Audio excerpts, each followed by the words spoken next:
nga ba mag-register para magkaroon ng schedule sa Bagong Pilipinas Presidential Action Center? Narito ang mga dapat gawin. Gamit ang iyong mobile device, pumunta sa eGov.ph app. Pwede itong i-download mula sa Apple App Store o sa Google Play Store. Gumawa ng account. Ilagay ang email address, valid mobile number, pagkatapos ay makakatanggap ka ng one-time code sa iyong email. Gamitin ang code sa eGov app para sa verification ng iyong account at ng mga impormasyong ibinigay. Congratulations! Meron ka ng eGov.ph app account. Pwede mo na ma-access ang iba't ibang serbisyo ng gobyerno kabilang ang mga serbisyo sa Bagong Pilipinas Presidential Action Center. Dati-rati maraming pamilyang Pilipino ang kapos. May mga magulang na hindi alam kung saan kukuha ng makakain. Sa ayuda naman, matagal sila naghihintay bago makakuha. Kapag may kalamidad, ang relief goods, mano-manong inihahanda, kaya matagal dumating. Ng ating walang gutom program. Kaya malinaw ang utos ni Pangulong Ferdinand Marcos Jr. Ilapit ang tulong, pabilisin ng serbisyo, siguraduhin may nakakain ang bawat pamilyang Pilipino. Direktiba ng ating Pangulo, siguraduhin dapat una wala ng pamilyang Pilipino na nagugutom para maging bahagi sila ng productive workforce. Nitong nakaraang linggo, personal na sinuri ng Pangulo ang pagpapatupad nito. Sa Walang Gutom Food Stamp Program, ang mga benepisyaryong tulad ni Lola Lumen ay tumatanggap ng 3,000 pisong food credits kada buwan sa electronic card, pambili ng masustansyang pagkain sa DSWD partner stores. Hindi na bibiyahe, mas mabilis. Ang resulta, nakikita. Mga masusustansyang pagkain ang agad na iuwi. Meron na ring balansyado na nutritional value ang binibigay, lalo na sa mga bata. Sa 4Ps o Pantawid Pamilyang Pilipino program, pinadali na rin ang pagkuha ng ayuda. Kung dati oras ang ginugugol sa biyahe, ngayon, nasa cellphone na. Mas diretso, mas sigurado. These are the underserved areas. Walang branch ng bangko. Lahat ginagawa natin para maging madali para sa kanila, makuha nila yung mga cash benefit nila. Sa oras naman ng sakuna, mas mabilis na rin ang responde dahil sa mas maayos na paghahanda at mass production ng relief goods. Kung dati ilang araw ang hinihintay, ngayon, sa loob na lang ng ilang oras, na ipadadala na ang tulong. Ito ang malinaw na resulta. Mas mabilis sa serbisyo, mas malapit sa tao, at mas nararamdaman sa araw-araw. Sa buong bansa, tuloy-tuloy ang trabaho. Isa-isang inaayos sa mga bagay na magpapagaan sa buhay ng mga Pilipino dahil walang Pilipino ang dapat magutom, mapabayaan, walang maiiwan. Ito ang Presidential Broadcast Service. Radyo Pilipinas. Radyo Publiko Ng Bagong Pilipinas para sa Bagong Pilipino. Naghahatid ng mahahalagang balita at impormasyon na guugnay ng pamahalaan sa sambayanan. Tulay sa himpapawid ng serbisyo publiko. Radyo Pilipinas. Radyo Publiko. Ang boses ng Pangulo. Sa Mega Manila, 738. Radyo Pilipinas. Radyo Publiko. Tahanan ng OFW. Handog ng Department of Migrant Workers at Radyo Pilipinas. Radyo Publiko. Programang maghatid ng impormasyon sa mga polisiya, programa at mga hakbang ng DMW para sa kapakanan ng ating mga OFWs at kanilang pamilya. Tahanan ng OFW. Programang hatid ay agarang serbisyo publiko para sa bagong bayani ng bayan, para sa bagong Pilipinas. Tahanan ng OFW ng Department of Migrant Workers. Dito sa Radyo Pilipinas. Radyo Publiko. Magandang araw po sa inyong lahat, lalo na po sa ating mga minamahal na OFWs at sa inyo pong mga pamilya. Mula po sa tahanan ng OFWs, ako po ang inyong lingkod, Secretary Hans Leo Kakdak, na nag-aanyaya sa inyong tumutok sa ating programa, ang Tahanan ng OFW. Mapapakinggan na po tayo tuwing Biyernes mula alas 4 hanggang alas 5 ng hapon sa Radyo Pilipinas, Radyo Publiko, DZRB 738 AM. Gayon din sa Radyo Pilipinas World Service. Sa pamamagitan nito, patuloy ang pag-aabot sa ating mga OFWs at sa pagpapabatid ng ating mga serbisyo at programa nasaan man sila, nasaan man po kayo sa iba't ibang panig ng mundo. Mapapanood din po ang programa sa opisyal na Facebook pages ng Radyo Pilipinas at ng Department of Migrant Workers. Bukas po ang tahanan ng OFWs para sa ating lahat. Sama-sama po nating pakinggan ang mga kwento ng ating mga bagong bayani sa ilalim ng Bagong Pilipinas ng ating mahal na Pangulo Ferdinand Marcos Jr. Ayan, kumusta kabayan? Tuloy po kayo sa tahanan ng OFW hatid sa inyo ng Department of Migrant Workers. Magandang araw sa lahat ng OFW sa anong panig ng mundo. Mula sa DMW Strategic Communications Service, kami po ang inyong mga tagapaghatid balita, Jel Miranda. At ako naman si Onin Miranda, narito na ang programang tatalakay sa mga kwento at magiging tulay para sa mga serbisyo at programang laan para sa ating mga bagong bayani. Ang ating programa ay masusubaybayan tuwing Biyernes alas 4 hanggang alas 5 ng hapon live dito sa Radio Pilipinas 1 at sa official Facebook page ng Department of Migrant Workers. At sabayan din tayo napapanood sa TV Plus Channel 3 at Afford the Box Channels 45 to 49. Magandang araw, Onin. Magandang araw, Jel, at syempre mas espesyal ang araw na ito dahil ipinagdiriwang natin ang Mother's Day. Yes. Tumako tayo sa serbisyong DMW. Kabayan, may agarang tulong na maaring malapitan ang mga OFW at kanilang pamilya sa oras ng pangangailangan sa pamamagitan ng Action Fund ng Department of Migrant Workers na kakaloob ng pinansyal na ayuda para sa mga apektadong OFW at sa kanilang mga kaanak. At para sa kababayan nating pumanaw na si Charity A. Ortega, dating domestic helper sa Saudi Arabia, kasama po natin dito sa ating programa ang kanyang anak na si Efren Limoran Jr. Magandang araw, Efren. Ayan, bati ka. Good afternoon po. Friend, maaari mo bang maibahagi ko ano naging sitwasyon ng inyong pamilya matapos pumanaw yung ina na si Charity? Yung mga sakit po na puro alaala na mga pangarap po na di po natupad dahil po yun po na sa hindi niya ang nangyari na stroke po si mama na ayun po, na hospital po. Ilan taon ka na ba, Efren? 18 po. 18. So Bata nung pa namatay talaga. ang nanay mo, ilan taon ka? Ay, po, 17. So last year siya namatay, oo. So of course, nagkakaloob ng tulong ang DMW. Para sa'yo, gaano kahalaga itong ipagkakaloob sa inyong tulong? Para sa pag-aaral ko po, kasi naito na po sa college po, dahil po sa kinulang po ng financial para sa tuition po. Kaya pag makukuha ko po yung sa financial assistance po, malaking tulong po para makapagpatuloy at makapagtapos po ako. So uli lang lubos ka na Apo. At ang pangarap niya, Onin, pangarap talaga ng nanay niya ay makatapos siya ng pag-aaral. Alright. Ano bang kurso mo? IT po. IT. Yes po. Naku, sayang. At tama-tama at mabibigyan ka ng magkakatong makapag-enroll ulit sapagkat narito ang tulong ng DMW mula sa Action Fund. Anong nais mo ipabot na mensahe at para sa iba pang pamilya ng OFW na maaaring dumaranas din ng parehong pagsubok? Una po sa lahat, nagpapasalamat po sa bumubuo po ng ng DMW at ayun po. At syempre itong fund assistance na ibigay sa iyo, of course magagamit mo sa iyong pag-aaral. Bukod doon, maitataguyod mo rin yung iyong buhay. May plano ka rin ba magsimula ng negosyo sa tulong ng pinagkaloob sa iyo? Ang bala ko po mag-call center po. So magiging working student ka. Sa tatapusin po muna ang koleyo. Alright. Alright. Sige, baka may iba ka pang mensahe at mayroong nanonood sa iyo sa pagkakataon na ito. Okay na po. Wala na po. Alright. Maraming salamat, Efren Limoran Jr. Dumako tayo sa Ikwento Mo, Kabayan. Thank you po. Sa panahon ngayon, marami na ang mga nanay ang naghahanap ng negosyong maaaring simulan kahit nasa loob lang po sila ng tahanan. Yes. Via? Ano nga ba kasunod yan? Oo.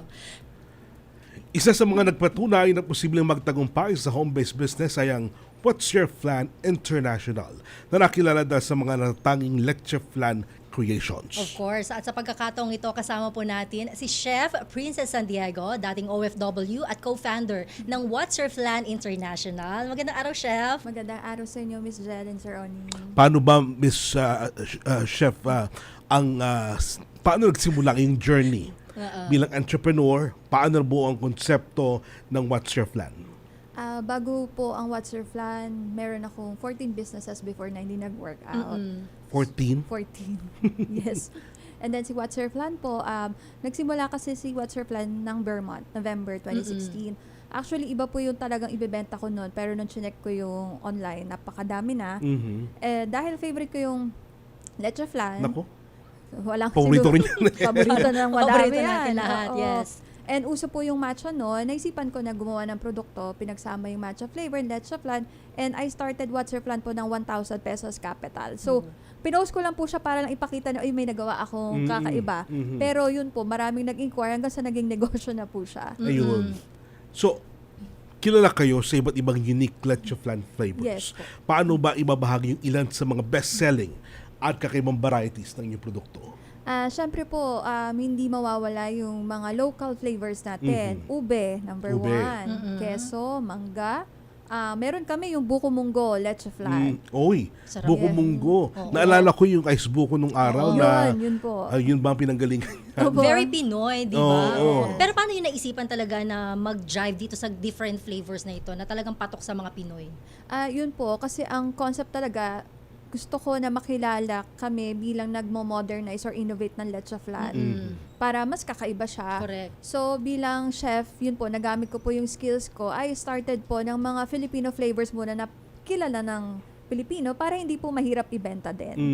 Alright. Nagsimula ka November of what year? 2016 po. 20 10 years na this. 10 10 years. years. Okay. So, tagumpay talaga na maituturing natin ang iyong negosyo dahil kumbaga 2026 na malakas pa rin ang iyong produkto. Opo. Awa ng Diyos, umabot po kami to 14 countries na. And marami rin tayong natulungan at nabigyan ng opportunity dun po sa home-based business model namin. Na karamihan, mga OFWs din po. Yun. Yun yung maganda, no? Nakakatulong pa tayo. Of course, from former OFW to other OFWs. Yes po. Pero chef, bakit maganda na magkaroon ng negosyo na home-based talaga and food ang industry? Kasi pwede naman po talagang gawin sa bahay. Lalo na ngayon, ang era natin online. Basta Yes. may cellphone ka, may ref ka, meron ka nang pwedeng gawin sa bahay na pwede mo simulan kahit sa maliit na kapital. And then social media pa. Social media na libre lang po Word of mouth, gumawa ka lang ng video, mag-trending ka, and dire-diretso na po yan. Unlike before, hindi ganun kadali pag nagsimula ka ng negosyo. Oo. Ngayon, madali na because of online platforms. At para sa mga interesado sa What's Your Plan business, paano sila maaaring matulungan at ano yung mga dapat nilang gawin sa umpisa? Okay po. Pwede nila ako i-message sa Facebook. Actually, may mga program po kami sa mga OFW, Yes. lalo na ngayong may crisis. Yes. So, whatever budget po ang meron sila, kung gusto nila magsimula sa mababang kapital or pang long term, mag-message lang po sila sa amin sa What's Your Plan Main or through Viber and WhatsApp. Sa number po namin, okay lang po ibigay? Yes. Yes, ma'am. Opo, 0916-497-8876. 0916-497-8876. Ayun. Oo. And pag magkano ba yung pwede nilang simulang puhunan? Meron po kami mga reselling packages. Start sa 2,000 pesos. Pero meron po kami mga pang long term, yung magiging branch partner namin sila or yung sila na mismo yung gagawa. Starts at 30,000 pesos pataas. Pero yun nga po, open kami for installment and meron po kaming programa sa mga OFW na they can start with a certain capital po. Ayun, maganda yan. May sarili ng programa ang What's Your Plan. Correct. At ang kailangan lang gawin ng ating mga kaubayan, partikular na mga OFWs, bumili, Oo. mag-avail nitong Correct. plano na At ito. kung wala kayong plan, ito. Meron ng What's Your Plan. Oo, di ba? And of course, since sineselebrate natin ang Mother's Day, ano po ang inyong mensahe sa mga kababaihan at sa mga nanay, na mga OFW na alam natin madiskarte sila, pero paano sisimulan yung isang bagay na gusto nila talagang magkaroon ng magandang bunga? Kailangan po nilang simulan lang. Kung meron silang idea, sabi ko nga, ito nga, leche flan lang, pero lumaki. Umabot Tama. ng ibang bansa. Kailangan lang po nilang magtiwala sa sarili nila. And syempre, minsan kailangan din po talaga ng guidance or mentor. That's why we have our programs with DMW and andito rin po kami ng mga naging successful sa pagnenegosyo na willing to help and mentor them as well. Alright. Ilan na ba ang franchising nyo? Di ba tumatanggap kayo ng mga Franchisees. ng mga nagnenegosyo? At this point in time, gano'n na kalaki? Pinagkatiwalaan na po kami ng more than 1,000 partners Wow. across the Philippines and 14 countries po. Naku ma'am, para naalala ko lang yung huli nating interview sa inyo na sabi nyo nung mga nakakaraan, 900 pa lang. Pero ngayon, 1,000 na, napakabilis ng panahon at talagang mabunga Yes, itong inyong yes, What's Your oo. Flan. Chef, baka meron kang message sa ating mga taga-subaybay. Opo, sa mga ating taga-subaybay at mga nanonood ngayon, tibay lang ng loob. Alam ko, marami tayong pinagdadaanan ngayong krisis, pero hindi po mawawala ang problema. Ang kailangan natin gawin, magdasal at humanap ng solusyon dahil meron at meron po yan. Tiwala lang po tayo sa sarili at sa Diyos. Once again, saan ka pwedeng makaugnayan sa mga interesado sa What's Your Flan? Pwede rin po nila ako makontak sa Facebook ko po. I-search lang po nila Chef Princess San Diego or through Viber and WhatsApp 0916-497-8876 po. Thank you so much, Thank you so Chef, much. sa muling pagkakataon na nagkasama Thank tayo. you. At hopefully, magkita pa tayo sa different events naman natin. Yes po. Thank you, Miss Jalen Sir Oni. Thank you so much. Ayan, nakasama po natin mga kaibigan, si Chef Princess San Diego ng What's Your Flan. Dumako na tayo sa isa pang Ikwento Mo, Kabayan. Ikwento mo, kabayan. Kauna-unahang idinaos na Saudi Arabia ang PhilCom Film Fest, isang pagtitipon na nagbibigay pugay sa talento at mga kwentong Pilipino sa pamamagitan ng pelikula.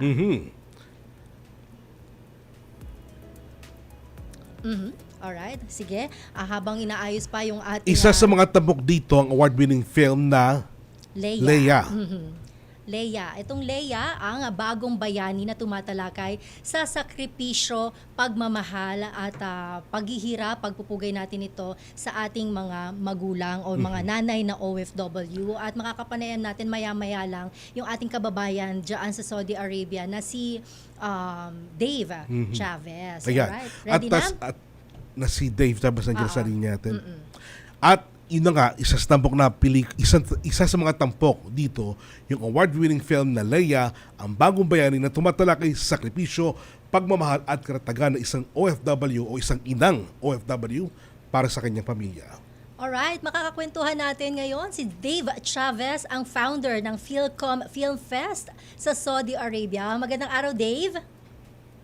Hello po, magandang hapon dyan sa Pilipinas. Magandang umaga naman dito sa Saudi Arabia at sa lahat ng tagapagsubaybay ng inyong programa, isa pong mapagpalang araw at sa lahat ng mga mami, nanay, mama at lahat ng ulirang ilaw ng tahanan all over the world. Isa pong mas happy Mother's Day. Yes, very happy si Dave, no? Sarap talaga ng taas ng energy. Okay, Dave, bilisan na lang natin. Paano nga ba nagsimula ang iyong journey bilang OFW sa Saudi?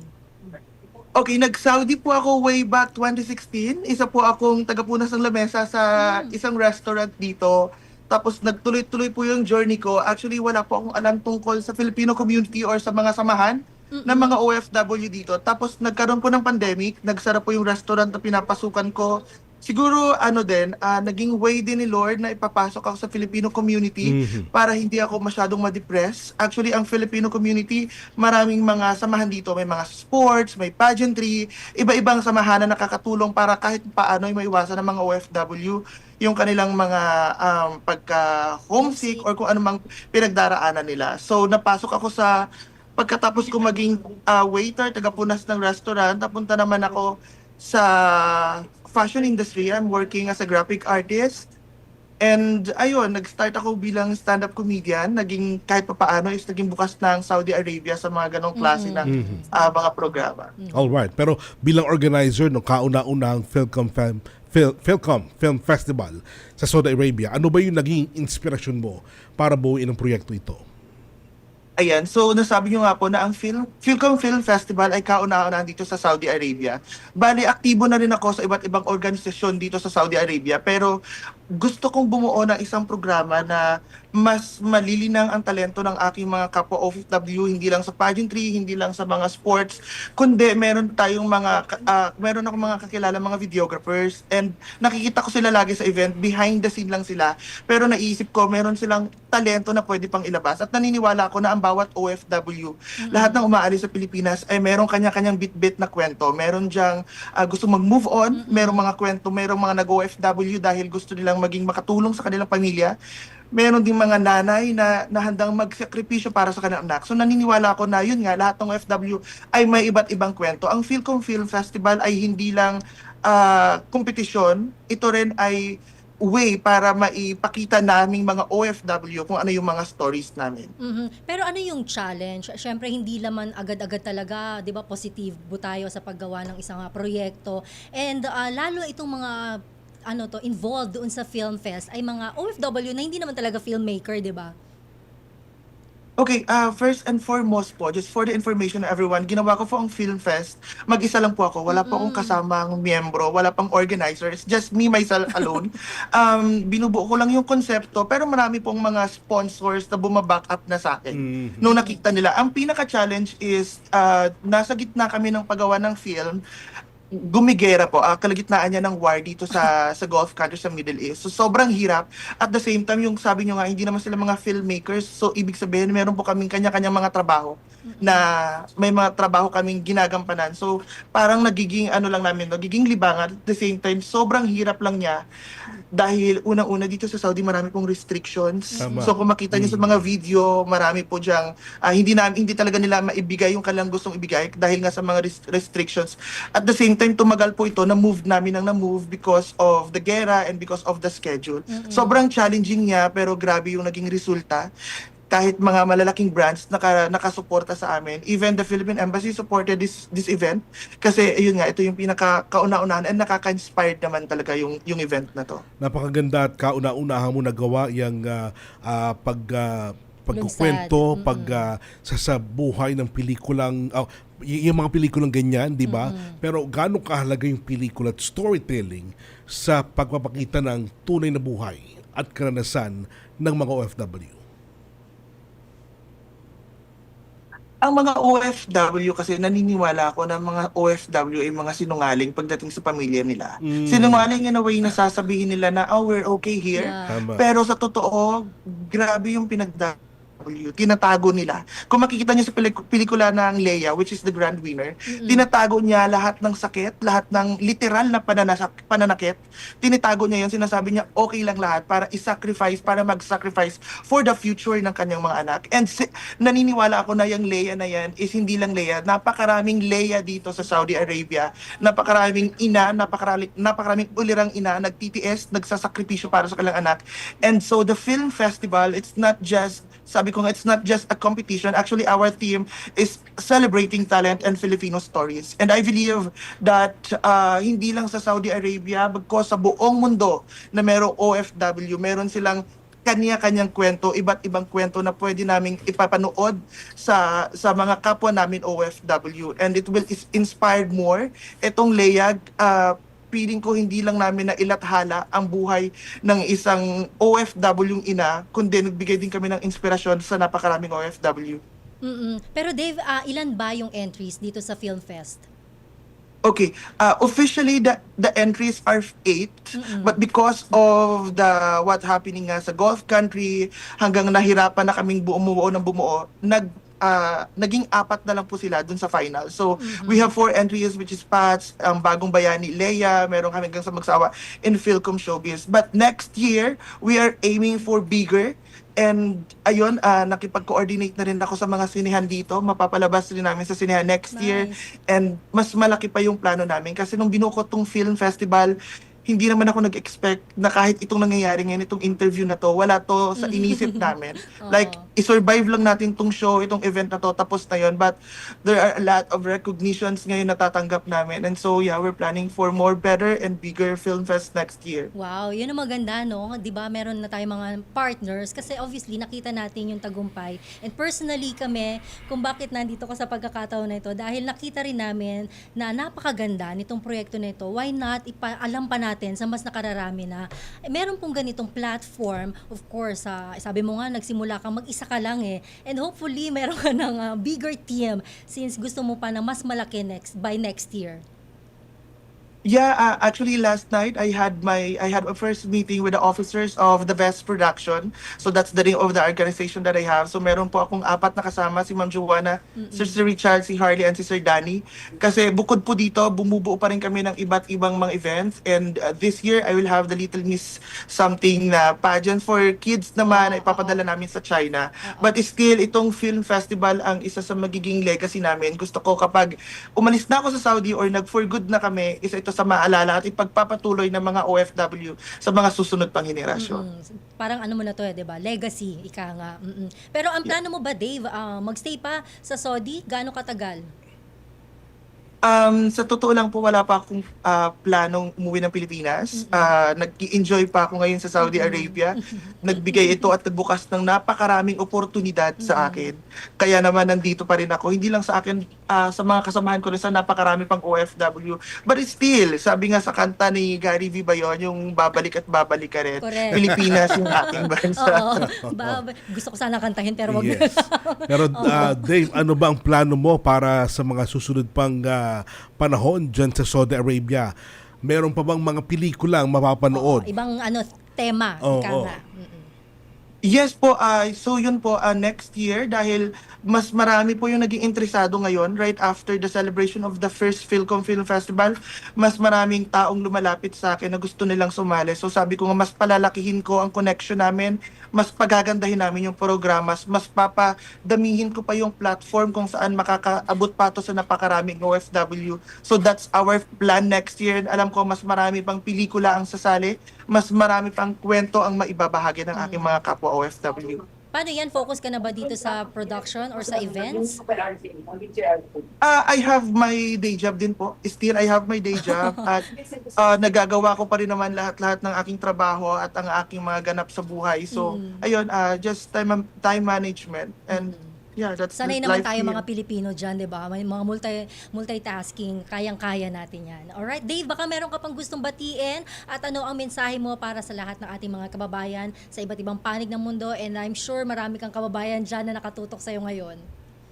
Yeah, may mga kasama po kami. Actually, yung producer and director ng Leia ang Bagong Bayani, magaganap ang kanyang kasal ngayong araw mismo. So the whole team is here. Congratulations! Nandito sila. Kung makikita nyo sa harapan ko mga bridal Pwede gown siguro, and all. sana makita natin sa camera.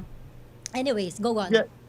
Yeah. So, gusto ko lang pong batiin ang lahat ng sponsors ng Philcom Film Festival, sa lahat ng mga tao at organisasyon at mga brands na nagtitiwala sa akin. Maraming salamat sa inyo. Sa family ko dyan sa Pilipinas, sa lahat ng aking mga friends, and of course, sa lahat po ng OFW all over the world. Mag-ingat po kayo and magpakatatag lang kayo bilang tagapag-provide sa inyong mga pamilya. Lahat po ng pinapagdaanan natin ay kayang-kaya. Just all you need to do is to pray always. Yun lang po. Maraming salamat sa pamunuan ng Department of Migrant Workers sa Radyo Pilipinas at sa inyo po. Maraming salamat for inviting me here. Maraming salamat, Dave Chavez, ang founder ng kauna-unang Kingdom of Saudi Arabia Philcom Film Festival. Alright, good luck, Dave. Maraming salamat, Dave. Thank you so much. Ayan, napakaganda ng kwento, 'di ba? Nakakatuwa dahil hindi mo kalain may mga OFWs na ganito, yung parang nagiging hinga nila ito, yung paggawa ng pelikula or kahit pa sabi mo entertainment, pero in a way nakikita natin sa mga istoryang binubuo nila yung tunay na buhay ng isang OFW. At doon mo makikita yung kahalagahan ng paggawa ng pelikula dahil una sa lahat, hindi naman talaga mga filmmakers ang mga ito eh. Hindi naman talaga sila mga artista. Correct, oo. 'Di ba? Wala sa kanila ang naisip siguro nung mga unang panahon na magagawa nila itong gantong kwento. Actually, kung nakita mo yung clip na pinapakita natin kanina, yun yung winning film na Leia. Grabe yung iyak ng bata. Hindi artista yun, pero talagang madadala ka sa iyak na nung paalis na yung kanyang nanay. Anyway, marami pa po tayong mga balita at impormasyon. Diyan lang po kayo magbabalik agad ang tahanan ng OFW. Pinaplano mo na ba ang susunod mong bakasyon? Bakit hindi mo subukang pasyalan ang mga karatig bansa ng Pilipinas dito sa Southeast Asia? Alam mo bang visa-free ang pagbiyahe nating mga Pinoy sa mga bansang kasapi ng ASEAN? Sa visa ito ng ASEAN Framework Agreement na pinagtibay noong 2006 na naglalayong gawing mas madali ang paglalakbay ng mga mamamayan sa loob ng rehiyon. 14 hanggang 30 araw. Depende sa bansa, pwedeng mamasyal nang hindi na kailangan ng visa. Bawas hassle, di ba? Bukod sa mas madaling proseso, pinalalakas din ng naturang kasunduan ang ugnayan ng mga bansa sa Southeast Asia sa pamamagitan ng mas bukas na daloy ng kalakalan, mas matibay na ugnayan ng mga mamamayan at mas masiglang turismo. Kaya ano pang hinihintay mo? Ihanda na ang passport at maleta at simulan ang iyong ASEAN adventure. Magandang araw, si Dingdong Dantes po ito. Binahaba ang bahay mo. May simple checklist ako para sa'yo. Una, check your outlets. Tignan kung walang cable na basa o nakababad sa baha bago buksan ang main switch. Pangalawa, check your surroundings. I-check kung may mga naipong tubig sa mga paso o gulong o iba pang maaaring bahaya ng lamok para maiwasan naman ang pagkalat ng dengue. And last, but definitely not the least, i-check ang sarili at ang pamilya. Kumonsulta sa health center o sa inyong doktor kung may nararamdamang sakit. Check, check, check! Ingat always, mga kababayan. #panatag ang may alam. Maging panatag Pilipinas.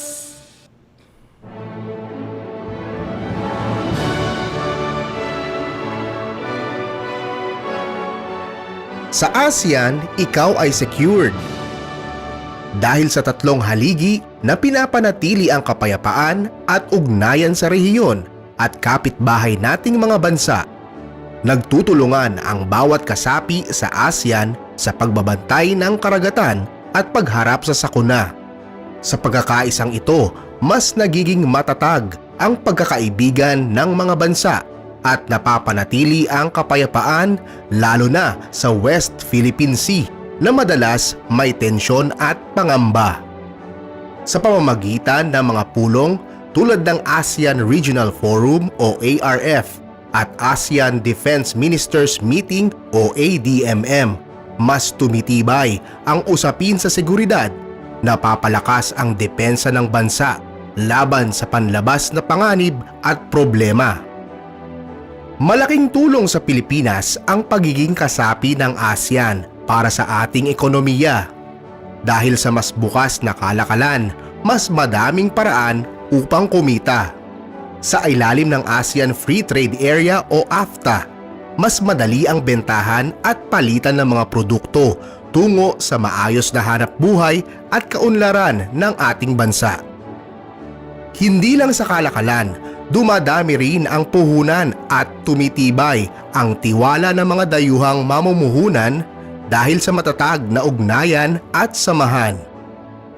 Bunga nito, mas napauunlad ang mga infrastruktura at tuloy-tuloy na pag-asenso ng mamamayan. Sa tulong ng ASEAN, mas matatag ang ekonomiya at mas maliwanag ang ating kinabukasan at pag-asa.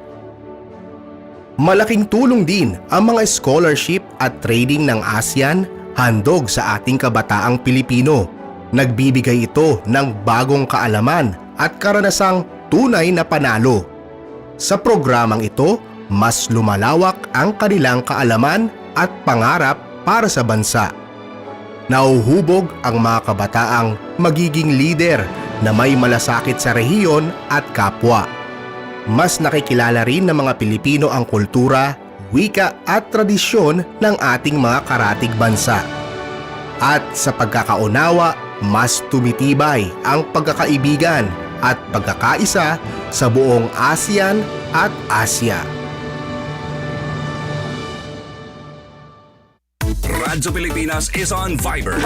Viber.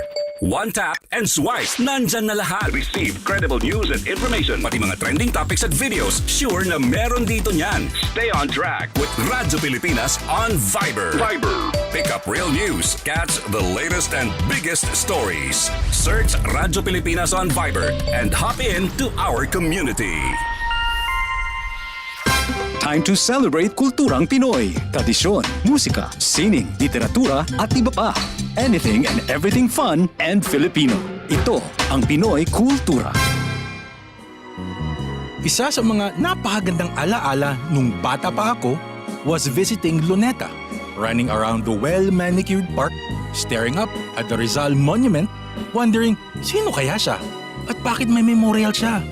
Yung higanteng relo. Aba, I made sure to pull my parents so I could stare at the floor clock.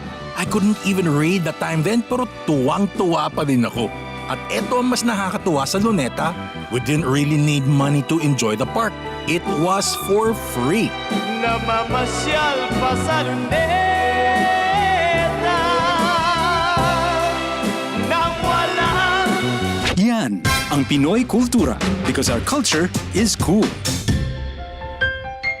Good news! Ang inyong pinagkakatiwalaang Radyo Pilipinas nasa TV na. Oo, nasa TV na. Ang Radyo Pilipinas 738 AM ay live nang mapapanood sa Channel 3 ng ABS-CBN TV Plus at Channels 45 to 49 ng GMA Affordabox. Kaya may access ka na sa balitang totoo anytime, anywhere. Sa radyo, sa social media at TV. Radyo Pilipinas 738 AM. Para sa bagong bayani ng bayan, tahanan ng OFW para sa bagong Pilipinas. Samantala, narito na ang mahalagang kaganapan sa loob at labas ng bansa. Ito ang Balitang DMW. Balitang DMW. Nagsagawa ng espesyal na film screening ang Philippine Embassy sa Washington, D.C. Tampok ang dokumentaryong Faith Healers na nagbibigay pugay sa mahalagang ambag ng mga Pilipinong manggagamot sa Estados Unidos. Dumalo sa nasabing screening ang iba't ibang lider ng Filipino community, healthcare professionals at mga kinatawan mula sa akademya upang kilalanin ang naging papel ng mga Filipino-American doctors sa pagpapalakas ng healthcare system sa Amerika. Tampok sa dokumentaryo ang kasaysayan, sakripisyo at dedikasyon ng mga Pilipinong doktor na nagsilbi sa iba't ibang bahagi ng Estados Unidos sa loob ng maraming dekada. Kasabay nito, binigyang diin din ang kahalagahan ng pagkilala sa kontribusyon ng mga migranteng manggagawang Pilipino, lalo na sa larangan ng medisina at pangangalagang pangkalusugan. Sa ibang balita, ibinahagi ng Department of Migrant Workers o DMW ang tunay na kalagayan at araw-araw na buhay ng mga Pilipinong seasonal aqua farm workers sa South Korea sa pamamagitan ng isang espesyal na feature na isinalaysay ni Labor Attaché Rosemary Duques. Sa naturang feature, ipinakita ang hirap at sakripisyong dinaranas ng mga Pilipinong manggagawa sa aqua farm industry sa Wando, South Korea. Maagang gumigising ang mga manggagawa para simulan ang kanilang trabaho sa ilalim ng malamig na panahon at mahirap na kondisyon sa dagat. Kabilang sa kanilang mga gawain ng pag-aalaga at pag-aani ng iba't ibang yamang dagat na pangunahing pinagkukunan ng kabuhayan sa lugar. Layunin ng feature na maipakita ang dedikasyon at pagsusumikap ng mga overseas Filipino workers na patuloy na nagsasakripisyo para mabigyan ng mas magandang buhay ang kanilang mga mahal sa buhay. Sa iba pang balitang DMW, mas pinalapit sa mga overseas Filipino workers sa OFW sa Northern Italy ang usapin tungkol sa kanilang mga karapatan at legal na proteksyon matapos magsagawa ng Judicial Forum ang Migrant Workers Office o MWO Milan kasama ang mga maestrado ng Korte Suprema ng Pilipinas. Isinagawa ang forum sa Philippine Consulate General sa Milan, Italy, kung saan tinalakay ang iba't ibang usaping legal na may direktang epekto sa mga OFW at kanilang pamilya. Ayon sa MWO Milan, mahalaga ang naturang forum upang mas maintindihan ng mga OFW ang kanilang mga karapatan at mga legal na remedyo habang nagtatrabaho sa ibang bansa. Itinuturing ding makasaysayan ang aktibidad dahil ito ang kauna-unahang legal forum ng Korte Suprema para sa mga OFW na isinagawa sa labas ng Pilipinas. Pinalalakas ng Pilipinas at India ugnayan pagdating sa proteksyon at pamamahala sa migrant workers matapos magsagawa ng bilateral talks ang dalawang bansa sa New York. Nagpulong sina Secretary Hans Leo Kakdak at Kirti Vardhan Singh sa sidelines ng International Migration Review Forum at tinalakay ang posibleng kooperasyon sa labor migration governance, kabilang ang social protection, wage standards, financial education, reintegration programs at welfare fund administration para sa migrant workers. Napagkasunduan din ng dalawang opisyal na bumuo ng Joint Technical Working Group para tukuyin ang mga prioridad na larangan ng kooperasyon at ihanda ang posibleng labor cooperation agreement sa hinaharap. Mas pinadadali at pinabibilis na ngayon ang proseso para sa mga balik-manggagawang OFW sa Saudi Arabia matapos ihayag ng Migrant Workers Office o MWO Jeddah ang paglulunsad ng bagong online verification system para sa employment contracts. Simula May 10, maaari nang gamitin ng mga OFW sa ilalim ng MWO Jeddah ang Online Employment Contract Verification System o OECVS para sa online verification ng kanilang employment contracts. Layunin ng bagong sistema na mabawasan ang abala at mabilis ang proseso ng contract verification sa pamamagitan ng mas guided na online submission at email updates para sa mga aplikante. Maaaring bisitahin ng mga OFW ang portal na dmw.dataflowgroup.com sa araw ng launching upang makapag-register at makapagsumite ng kanilang online requirements online. At yan po ang mga balitang DMW sa linggong ito. Onin? Maraming salamat, Jel, at natuntawan ang ilang mga balita kaugnay ng ginagawang ASEAN Summit 2026. 3 araw po na naging sentro ng Reunion ng Cebu ang pagdaraos ng ika-48 ASEAN Summit at kaugnay na pagpupulong mula May 6 hanggang May 8, 2026. Pinamunuan po ni Pangulong Ferdinand R. Marcos Jr. tampok ang temang Navigating Our Future Together na naglalayong palakasin na ugnayang pang-ekonomiya at seguridad sa reyon. Dumalo po ang mga lider mula sa 11 kasamang bansa, kabilang ang Timor-Leste at mga dialogue partners. Tinalaki din po yung pagbangon mula sa pandemya, seguridad sa karagatan at pagsusulong sa digital technology at green energy. Mahigpit ang pinatupad na seguridad ng militar, ng pulisya at ng mga emergency services. Idineklara rin ang Special Non-Working Day sa Cebu City, Mandaue, Lapu-Lapu at Cordova upang matiyak ang kaligtasan at maayos na daloy ng summit.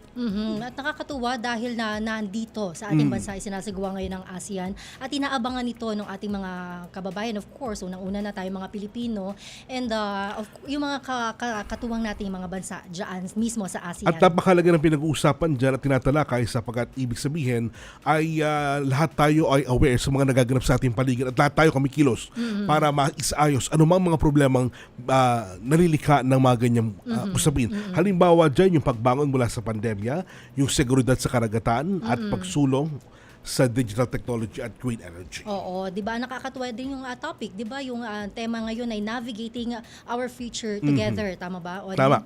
At ang mga kababayan, inaantabayanan din natin dahil anytime sa mga susunod na oras na ito, ilang minuto siguro, magkakaroon actually ng press con, 'di ba? So, antabayanan niyo po 'yan dito sa ating istasyon, of course, ng Radio Pilipinas 1. At yung iba't ibang mga usapin ng ASEAN countries, matatalakay sa pagkakataong ito. Tama ka. At ilan sa mga magiging bahagi pa rin ng pag-uusap sa pagpupulong na ginagawa po ng ASEAN, yung iba't ibang mga halagang kaganapan na lahat tayo may pakialam. At isa sa mga namumuong ganyang usapan, yung tungkol sa tinatalakay pa rin problema sa gitnang silangan, lalo na yung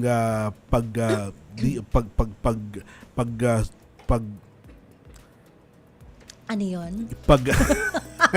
Yung krisis sa pagitan ng Iran at ng Israel. Yes. Ngayon din yung di umano ipakikialam ng Estados Unidos sa usapin ng dalawang bansa ngayon. But anyway, lahat yan ay pinag-uusapan din ngayon. At syempre, of course, bilang chair, isinusulong po ng administrasyon ni Pangulong Ferdinand Marcos Jr., unang-una na dyan, of course, ang ekonomiya at seguridad sa pagkain.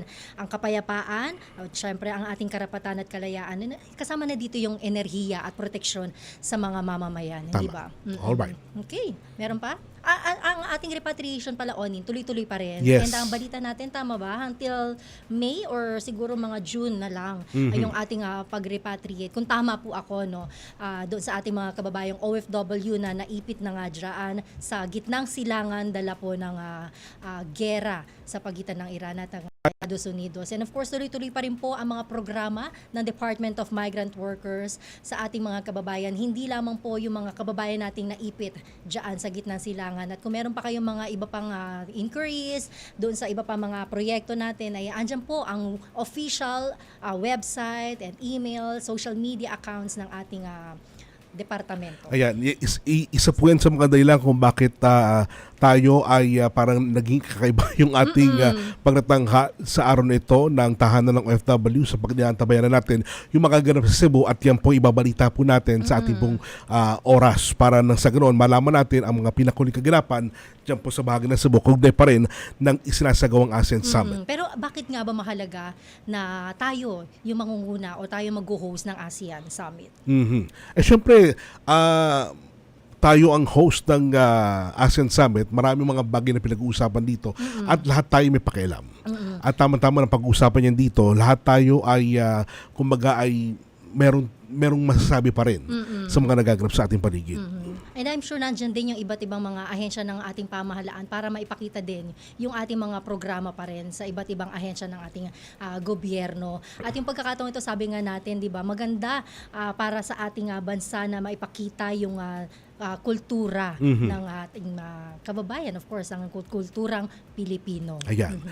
Gusto ko lang bigyan daan ang dalawang natanging OFW na pinarangalan sa Taiwan at talagang dahil po sa kanilang naratanging dedikasyon sa trabaho ay pinarangalan po sa ginanap na 2026 New Taipei Annual Awarding Ceremony noong April 30, 2026 sa New Taipei City Hall bilang bahagi po ng pagdiriwang ng Labor Day. At ginawaran po ng parangal ni New Taipei City Mayor Hu Yue ang tropeyo kina Ronel Tomas de Lumban ng Din Tai Fung at Beverly Genobiagon Lagarto ng Garmin Corporation. Ayon po kay Labor Attaché Alejandro Padaen, kapwa ipinakita ng dalawang OFW ang sipag, pagiging responsable at kausayan sa kanilang mga tungkulin. Ayun, congratulations. Congratulations diba? po. Yan ibang bansa yan, kinikilala yung ating mga kababayan. Dalawang OFW, tama, dyan sa Taiwan. Tama. Taipei. At una po, kinilala si Delumban sa kanyang positibong pag-ugali, maayos na makikito sa mga kasamahan, at pagiging mentor sa mga bagong empleyado. Ayun, di ba? At ang pinarangal naman si Lagarto dahil sa kanyang ambag sa assembly, testing at packaging operations ng kanilang kumpanya. Yung character talaga. Balikan natin si Dave kanina kasi di ba parang pagbati niya pa lang, grabe yung energy. Totoo naman. Oo, parang ang sarap makita or makapanayam ng ganung mga OFW na talagang positibo lang sila pero at the same time, nagagawa pa rin nila yung trabaho nila doon sa bansa na yun pero meron silang side hustle. Diba? Tama ka. At yun nga ang isang bagay na hanga tayo kay Dave sa kabila ng kanilang mga patuloy na pagkatrabaho para sa kanilang pamilya, nakagagawa pa rin ng iba't ibang aktibidad para naman sa kanilang kapakanan dyan sa Saudi Arabia. Oo, at suportahan po natin yung kanilang proyekto, yung kanilang programa dyan sa Saudi. And meron siguro sa mga susunod na pagkakataon sa ibang bansa naman makapaglunsad. Or pwede naman sila mag-travel. So ginawa na nating event si Sina Dave. And of course, with Chef Princess San Diego. Ayan mga kababayan, kung gusto nyo pong simulan ang isang negosyo na talagang patok sa ating mga panlasa, yan ang What's Your Flan? Tama ka. At tinatawagan natin dyan yung mga ina, yung mga tatay na rin as well sapagkat ang gawain ng isang ina, ginagawa na rin ng tatay dahil sa hirap ng buhay na yun. Alam naman natin talaga na napakahirap kumita ng pera. Kailangan lang nila na patuloy na magtrabaho para sa kanilang mga pamilya. At isa yung What's Your Flan sa makapagbibigay ng kaginhawaan para sa kanila. Ayun po parang ano sabi ni Chef, 2,000? Yes. Pwede, no? And lower, pwede rin, 1,000. Tama ka. Basta any amount, pwede sila magsimula sa What's Your Flan. At saka, bilib ako kay Chef Princess dahil sa, sabi niya, sa halagang 1,000 pesos, di ba yung una niya kinita? Di ba? Ibig sabihin na ikukwento pa niya ito para sa kapakanan ng mga OFW na patuloy ng katrabaho para sa kanilang pamilya na maaaring gamitin itong mga ganitong halaga para naman mapaunlad pa yung buhay. Oo. And since ito ay international, halimbawa, nasa ibang bansa ka, nagtatrabaho ka doon, meron ka pa rin pwedeng pagkakitaan. Tama ka. Katulad nito dahil I think meron na sila mga tine-train. Kahit nasa ibang bansa ka, makukuha na lang talaga yung standard recipe. Alam mo, sabi ko kay Chef Princess, talagang humanga tayo sa kanila dahil kamakailan lamang natin siya na interview sa usapang DMW. Di ba? At pagkatapos noon, 900 yung kanilang franchisee ngayon, na paglilingkuran. Pero ngayon, nasa 1,000 na. Diba? Di ba? Sa maikling panahon, yung dagdag na isang Correct. napakalaking Oo, bagay oo, nun. Ayun po. Siyempre, since sineselebrate natin ang Mother's Day sa Sunday. Tama ba, Oni? Batiin mo na kaya ako. Ay, oo nga pala, no? Happy Pinilit. Mother's Day, Jel, at sa lahat po ng mga nanay ho dyan, lalo na yung ating mga OFW mothers. Correct. Talaga pong saludo kami sa inyong, saludo kami sa inyong patuloy na pagmamahal at hindi mapigilang distansya po natin sa isa't isa dahil na alam po namin napakalayo ninyo sa inyong mga pamilya, pero ganun pa man, aming pagbati po sa inyo ng isang magandang araw Ng mga ina. ng mga ina. Ayun. Ayan. Happy Mother's Happy Day Mother's sa lahat Day ng po. mga nanay, mama, ina. Lalo pa yung patuloy na pagsumikap nila na yung bang Mother's Day pero ang inaalala lagi Iba. yung iba. Oo, diba? diba? Totoo yan. Kasi may tuturing mo ng ano yun kumbaga iba yung pamilya nila sa ibang bansa. Mhm. 'Di ba sila na rin yung parang second mom na nung alaga nila. Tama ka. Kaya grabe din yung pagmamahal nung mga ibang lahi dun Kay- sa kanilang mga nani na Ang OFW. DMW po mga kaibigan, hindi po nakakalimot sa inyo at patuloy po ang pagsaludo sa patuloy na paggawa ng mga nanay para sa kanilang pamilya. At ganoon din, sabi ko nga kanina, yung mga tatay na nanay na rin sa panahon ngayon dahil alam po natin yung hirap ng buhay at yung minsan ay may pagkakataon nawawalan ka ng kapamilya. Di ba tulad na nangyari kay Efren kanina na 18 anyos na wala na po ng nanay at tatay, pero andun pa rin yung kanyang pagsusumikap na patuloy na makapag-aral pa. Lalo pa ngayon na natulungan siya ng DMW. At pahabol ko lang, Onin, dahil nag-post na rin ang National Reintegration Center for OFWs, ang NRCO, dahil open na po ang likhang marino and likhang global. So kung meron po kayong mga business idea na matagal nang nasa soon phase, ika nga, di ba? Yung parang nandun lang, soon, gusto ko tong gawing negosyo. Ito na po yung pagkakataon ninyo. Pwede kayo makipag-ugnayan, of course, sa DMW Facebook page at NRCO Facebook page para sa karagdagang impormasyon para dito sa ating likhang marino at likha global. Ayan. Alright. Mga kabayan, para sa mga mahalaga anunsyo, komento o iba pang serbisyo, maaari nyo makontak ang DMW sa mga opisyal na website, email address, social media channels at hotline numbers na makikita nyo sa screen. Amin pong pinahalagahan ang inyong mga feedback para higit kayo mapaglingkuran. At yan po ang naging kabuuan ng ating pong programa. Muli niyo po kami samahan sa susunod na Biyernes alas 4 hanggang alas 5 ng hapon. Mula po sa DMW Strategic Communications Service. Kami po inyong mga nakasama, Oning Miranda. At ako naman po si Jel Miranda. Patuloy na maghahatid ng makabuluhang talakayan para sa ating mga bagong bayaning OFWs. Ito ang tahanan ng OFW.